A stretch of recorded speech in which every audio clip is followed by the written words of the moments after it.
अस्सलामुअलैकुम प्यारे दोस्तों, आज बायोलॉजी का मैं एक इंतहाई अहम टॉपिक स्टार्ट करने जा रहा हूँ जो न सिर्फ बायोलॉजी के स्टूडेंट्स के लिए बहुत अहम है बल्कि हर उम्र के लड़के और लड़की के लिए बहुत ही इम्पोर्टेंट है।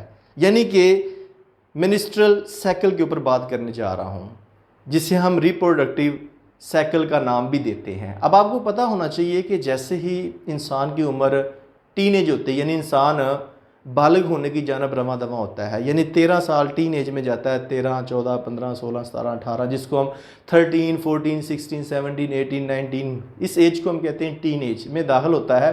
तो मेल के अंदर, नर के अंदर स्पर्म बनने का अमल शुरू हो जाता है, यानी कि उसके टेस्टिस के अंदर जो मेल और फीमेल के गुनेड्स होते हैं उनके अंदर म्यूसिस जब होती है तो उसके नतीजे में गैमीट सेल बनते हैं। तो मेल के टेस्टिस में म्यूसिस के बाद स्पर्म बनते हैं और फीमेल की जो ओवरी है उसके अंदर एग यानी अंडे बनने का अमल शुरू हो जाता है। और ये प्रोसेस मेल के अंदर जो स्पर्म बनने का है वो टीन एज के बाद मुसलसल जारी रहता है और फीमेल के अंदर 28 दिन में ये प्रोसेस मुकम्मल होता है, जिसको मिनिस्ट्रल साइकिल का नाम देते हैं। तो आइए चलते हैं, देखते हैं कि किस तरीके से फीमेल जो है वो उसके अंदर जो मेंसिस का साइकिल है, मिनिस्ट्रल साइकिल जो है जिसे महवारी का साइकिल भी कहते हैं, वो किस तरीके से 28 दिनों में मुकम्मल होते हैं।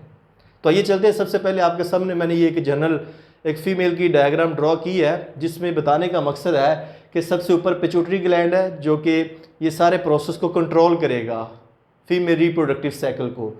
और उसके नीचे अगर यहाँ पे आप देखें तो पेट के नीचे यहाँ पे आपको फीमेल रिप्रोडक्टिव सिस्टम नज़र आ रहा है। अब इसको मैग्नीफाई करके मैंने यहाँ पे दिखा दिया है जो फीमेल रिप्रोडक्टिव सिस्टम है, यानी कि मादा का तुलिदी निज़ाम। उसके अंदर हमने देखना है कि किस तरीके से जो तुलिदी साइकिल चलता है, यानी कि मिनिस्ट्रल साइकिल चलता है, वो कैसे चलता है। तो आप देख सकते हैं यहाँ पे कि ये जो फीमेल रिप्रोडक्टिव सिस्टम है इसके अंदर आपको यहाँ पे ये ओवरी नज़र आ रही है, ये नाली जो है ओविडक्ट है, इसके साथ आपको ये वाला हिस्सा जो है यूट्रस नज़र आ रहा है, और इसके यहाँ पे ये जो पार्ट है इसको हम सर्वेक्स कहते हैं, और ये जो एंट्री पॉइंट है जहाँ से सेक्सुअल एक्टिविटी के दौरान जो मेल है अपना स्पर्म जो है फीमेल की बॉडी में एंटर करता है, दाखिल करता है, उस पॉइंट को हम वजाइना का नाम देते हैं। तो आप देख सकते हैं कि इंसान के अंदर यानी फीमेल के अंदर 2 ओवरीज होती है, एक set a pair of ovaries are present. अब बात करते हैं कि किस तरीके से ये साइकिल और कब स्टार्ट होता है। जब नर या मादा की उम्र 13 साल हो जाए तो उसके फौरी बाद ये प्रोसेस स्टार्ट हो जाता है। तो फीमेल की बॉडी में अगर हम बात करें तो पिट्यूटरी ग्लैंड है, यानी कि जो मिनिस्ट्रल साइकिल है इसको रेगुलेट करता है पिट्यूटरी गोनेडोट्रोफिन। अब आप कहेंगे ये क्या है। ग्लैंड और हार्मोन के अंदर सबसे पहले आपको फ़र्क का पता होना चाहिए। ग्लैंड क्या होते हैं? ऐसे आर्गन जो बॉडी के अंदर मुख्तलिफ़ किस्म की रतूबतें यानी केमिकल खारिज करते हैं, जिनको हम हार्मोन का नाम देते हैं। तो ऐसे जो ग्लैंड है या टिशू हैं उनको हम क्या नाम देते हैं कि ये ग्लैंड है। इसी तरह इन ग्लैंड के अंदर से जो केमिकल या रतूबतें खारिज होती हैं उनको हार्मोन का नाम देते हैं। So we can define it as glands are those organ which secrete secretions which are called hormones. And what are hormones? Hormones are those chemical or substances which are secreted by gland. They are called hormones. अब हमारी body में मुख्तलिफ़ किस्म के gland हैं। आप यहाँ पे देखें तो आपको पिट्यूटरी ग्लैंड आएगा, फिर गर्दन में देखेंगे तो यहाँ पे आपको थायराइड है, पैराथायराइड है, किडनी के ऊपर देखेंगे तो एड्रीनल ग्लैंड है। इसी तरह जो गुनेड है इनके ऊपर जो ग्लैंड होगा उसको क्या कहेंगे? गुनेड्स का नाम देते हैं हम। गुनेडोट्रोफिन हार्मोन जो होंगे वो इनसे मुतल्लिका होंगे। अब हम बात करते हैं कि जो पिट्यूटरी ग्लैंड है जो कि दिमाग के अंदर पाया जाता है, ये एक हार्मोन रिलीज़ करता है। कब रिलीज़ करता है? मैंने अभी बात की है, जैसे ही टीन एज स्टार्ट होगी, 13 साल की उम्र स्टार्ट होगी लड़की की या लड़के की, तो ये फौरी तौर पे क्या करता है, एक हार्मोन है जिसको कहते हैं FSH, फॉलिकल स्टिमुलेटिंग हार्मोन। ये फीमेल की जो रिप्रोडक्टिव सिस्टम है उस पर असरअंदाज होता है, इफेक्ट होता है। इसको मैग्नीफाई करके, क्योंकि मैंने यहाँ पे बड़ा करके दिखाया है, तो ये आप देख सकते हैं ये ओवरी है, इसके अंदर ये आप देख सकते हैं फॉलिकल्स है। ये फॉलिकल को आर्डर देता है कि आप मिच्योर हो जाओ, उनको मिच्योर करता है। यानी कि मेच्योरिटी से मुराद के ऑर्डर देता है कि एग तैयार किया जाए। ये जो फोलिकल आपको नज़र आ रहे हैं, ये जो सेल, इनमें से एक जो है जिसको प्राइमरी ओवोसाइट का नाम देते हैं, एग मेच्योर हो जाता है, यानी कि वो एग की शक्ल इख्तियार कर लेता है, एग बन जाता है। और उसके साथ ये जो फोलिकल है ये क्या करते हैं, उसके बाद इस हार्मोन के अगर हम पैरेलल देखें तो ओवरी क्या करती है, फिर एक हार्मोन रिलीज़ करती है जिसको एस्ट्रोजन कहते हैं। ये एस्ट्रोजन क्या करता है, आकर फीमेल की जो यूट्रस है ना, ये वाली, ये जो सारा पार्ट है ये यूट्रस है, जिसको बच्चादानी भी कहते हैं आम जुबान में, उसकी इंटरनल लाइनिंग को डेवलप करता है एस्ट्रोजन जो है। और यानी कि इसके अंदर जो न्यूबॉर्न बेबी ने आना है उसके लिए एक बेड की तैयारी का काम करता है। और एस्ट्रोजन फिर दूसरा काम क्या करता है, जब ये काम कर लेता है, साथ ही पिट्यूटरी ग्लैंड को ऑर्डर देता है कि अब काफ़ी मिकदार में फोलिकल तैयार हो चुके हैं, यानी कि फोलिकल जिसके अंदर अंडा बनना है वो बन चुका है, अब आप मज़ीद FSH को रिलीज़ करना बंद कर दे, खारिज करना बंद कर दे, तो पिट्यूटरी ग्लैंड बंद कर देता है, फोलिकल स्टिमुलेट हार्मोन मज़ीद नहीं खा। तो और क्या करता है, फिर साथ ही कहता है कि अब इस फोलिकल से अंडे को बाहर निकालने वाला हार्मोन भेजो। तो फौरी तौर पे पिट्यूटरी ग्लैंड क्या करता है कि दूसरा हार्मोन है जिसको कहते हैं ल्यूटिनाइजिंग हार्मोन, वो रिलीज़ करता है।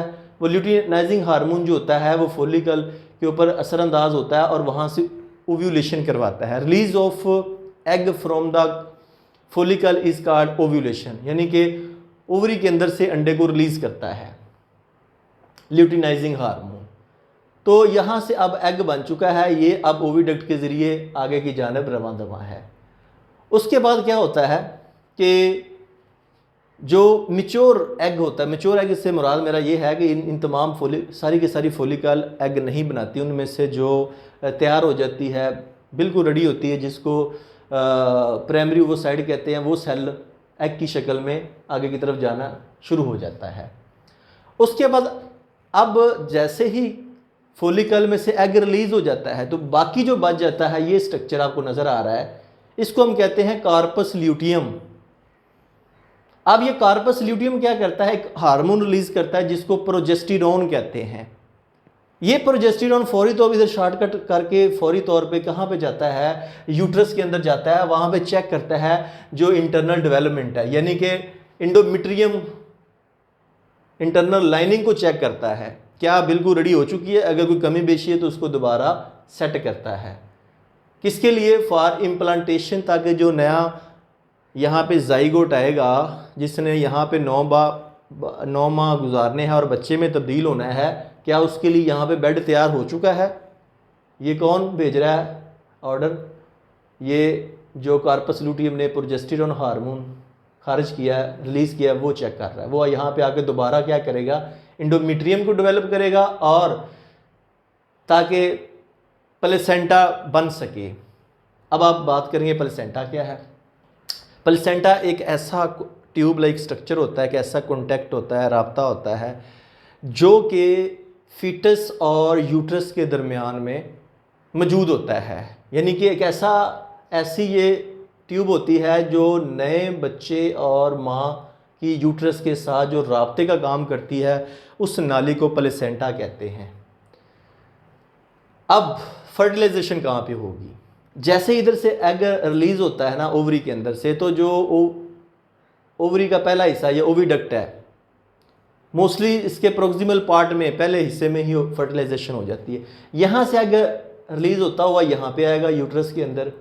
अब जब सेक्सुअल एक्टिविटी की जाती है तो मेल अपने स्पर्म जो है वो वजाना में एंटर करता है, वो स्पर्म मूव करते हुए कहाँ पे चले जाते हैं, इधर से जो एग आता है उसको चारों तरफ से घेर लेते हैं। अब जो स्पर्म इसके साथ पहले फ्यूज़ करेगा वो पहले फर्टिलाइज करके उसको जाइगोट में चेंज कर देगा। यहाँ पे फर्टिलाइजेशन का अमल होगा। फर्टिलाइजेशन से मुराद है कि fusion of male and female gametes is called fertilisation, यानी कि नर और मादा के जो गेमीट सेल है, यानी कि नर का जो गेमीट सेल है वो स्पर्म है और मादा का जो गेमीट सेल है वो है एग। जब दोनों मिल जाते हैं इस अमल को कहते हैं फर्टिलाइजेशन। फर्टिलाइजेशन के नतीजे में एक सेल बनता है जिसे जाइगोट कहते हैं, वो डेवलप होके एक फीटस बना देता है। फीटस और मदर के दरमियान में ये वाला एक कॉन्टैक्ट है, राब्ता है, जिसको प्लेसेंटा कहते हैं। ये प्लेसेंटा बन जाता है। बाकी जितने भी स्पर्म होते हैं वो सारे के सारे ज़ाया हो जाते हैं। तो इस तरह यहाँ पे फर्टिलाइजेशन हो जाती है। जैसे ही फर्टिलाइजेशन होती है और फीमेल की बॉडी के अंदर कुछ चेंजेस आती हैं, चक्कर आना शुरू हो जाते हैं, तबीयत ख़राब होना शुरू हो जाती है, उससे साबित होगा कि अब ये जो फीमेल है वो प्रेग्नेंट हो चुकी है। और अगर फर्टिलाइजेशन का प्रोसेस नहीं है तो ये जो मिलने का अमल है वो जारी रहेगा। उसके बाद क्या होगा अगर इन केस फर्टिलाइजेशन नहीं होती?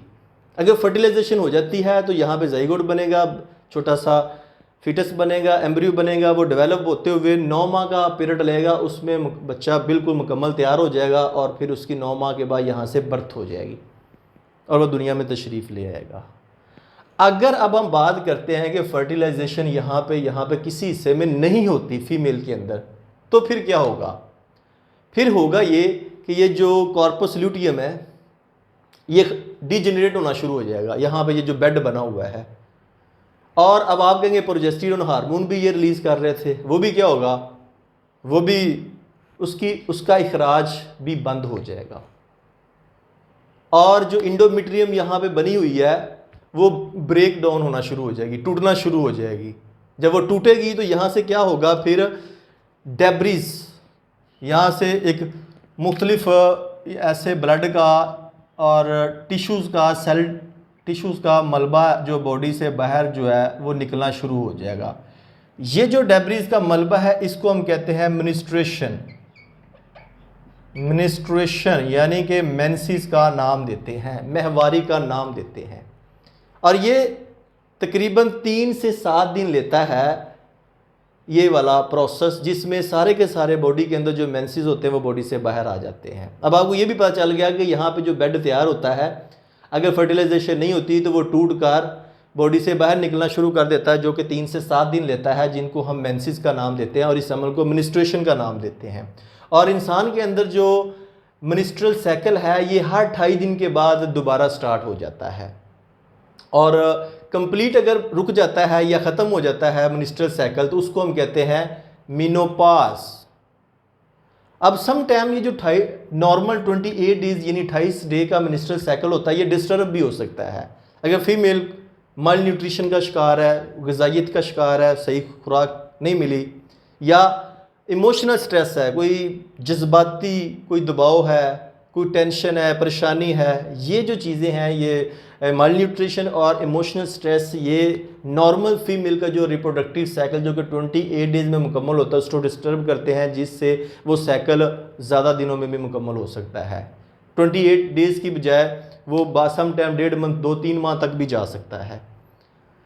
तो अब आपके सामने इसको मैं एक डायग्राम की मदद से क्लियर करूँगा कि ये आपके पास देख सकते हैं, यहाँ पे मैंने कुछ फेजेस शो की है मिनिस्ट्रल साइकिल की, जिसमें सबसे पहले देखिए यहाँ पे आपको ये मिनिस्ट्रेशन है, ये प्रोलिफरेटिव फेज़ है, उसके बाद सेक्रेटरी फेज़ है, उसके बाद मिनिस्ट्रेशन है।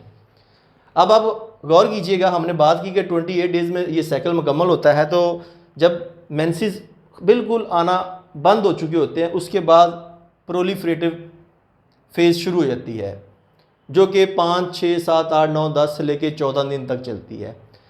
14 से लेके आगे 14 तारीख को यहाँ से एग रिलीज़ हो जाता है ओवरी में से, जिसको ओव्यूलेशन कहते हैं, और ये चलता जाता है और 28 डेज़ तक ये प्रोसेस चलता रहता है। यहाँ पे ये स्टे करता है। अगर इसे यहाँ तक आते आते स्पर्म नहीं मिलता एग को, जो कि 28 डेज़ हो जाते हैं, यानी कि आप कह लें कि 15 से लेके ये जो 21 और 21 से 21 के बाद तो समझ ले कि वो मेंसेस की तरफ जा रहे हैं हम। 28 दिन तक का जो पीरियड है ये बड़ा सेंसिटिव होता है 14 तरीके से के बाद, यानी 15 से लेकर 28, जिसके दौरान फर्टिलाइजेशन के मैक्सिमम चांसेस होते हैं। और अगर फर्टिलाइजेशन इस दौरान नहीं होती तो 28 के बाद एग और उसके साथ जो भी मलबा यहाँ पे बना होता है वो बॉडी से निकलना शुरू कर देता है, जिसको हम कहते हैं मिनिस्ट्रेशन। तो ये 29, 30, 1, 2, 3, 4 ये देख लें कितने दिन बन जाते हैं, तकरीबन 7 डेज़ बनते हैं। तो इन 7 डेज़ में सिर्फ और सिर्फ मेंसेस ही आते हैं, महवारी का अमल ही जारी रहता है। उसके बाद जैसे ही मिनिस्ट्रेशन ख़त्म होती है दोबारा फिर नए सिरे से जो साइकिल है, जो मिनिस्ट्रल साइकिल है वो स्टार्ट हो जाता है। तो अब मैं बिल्कुल ये कह सकता हूँ कि आपका इस हवाले से जो मिनिस्टर साइकिल के हवाले से कंसेप्ट है बिल्कुल क्लियर हो चुका होगा। अगर फिर भी आपके जहन में कोई क्वेश्चन हो तो इस वीडियो के नीचे कमेंट बॉक्स में अपना क्वेश्चन ज़रूर पुट कीजिए। और अगर आप चाहते हैं कि डेली बेस पे मैं इस तरह के केमिस्ट्री, फिजिक्स, बायोलॉजी के लेक्चर और प्रैक्टिकल की वीडियो रिसीव हो तो इस चैनल को सब्सक्राइब करके साथ बेल आइकन का बटन ज़रूर दबाइएगा। और प्ले लिस्ट में जाके आप अपनी मर्ज़ी का प्रैक्टिकल या वीडियो लेक्चर देख सकते हैं। तो नेक्स्ट वीडियो तक आपसे इजाज़त चाहूँगा। अपना बहुत ज़्यादा ख्याल रखिएगा। अल्लाह हाफिज़।